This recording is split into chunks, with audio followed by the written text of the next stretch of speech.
had written in advance informing the governor of our coming to Isiolo. Unfortunately, when we arrived in Isiolo, the governor was a no-show. We have not received any explanation as to his whereabouts. The Senate has taken serious reservations about the absence of the governor. The Senate, sitting in the County Assembly chamber, made a number of resolutions. The first resolution was a reprimand to the governor and the entire county executive for failing to respond to the issues raised by the Auditor General and for failing to appear before the Senate committee. Number two, the Senate, invoking its powers drawn from Article 125 of the Constitution and the Parliamentary Powers and Privileges Act, has imposed a fine of 500,000 shillings on the governor for Isiolo for failing to appear before the Senate, having been invited as a witness. Money to be paid from and that money must be paid from his personal account and not from the revenue fund of Isiolo County.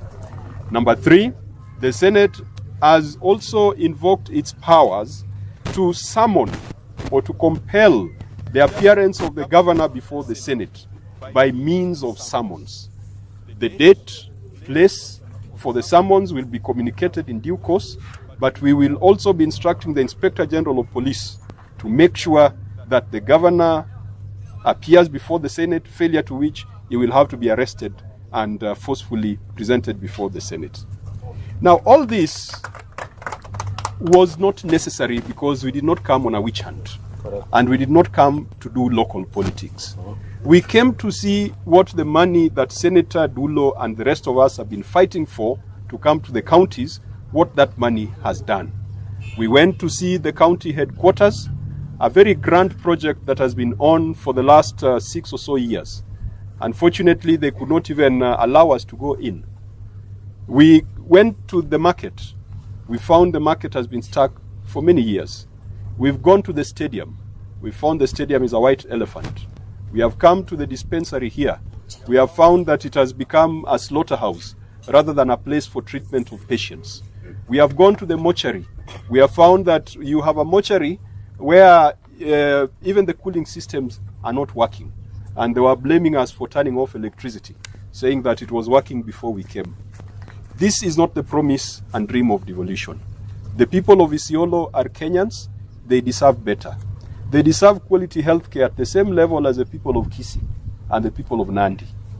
The boys and girls of Isiolo deserve their talents to be nurtured the same way as the people of Homa Bay, through provision of facilities like stadia. The women of Isiolo do not need to walk long distances to go to hospital. If we have built this, let us finish it, let us stock it, let us have human resource in it so that our women and youth can get treatment.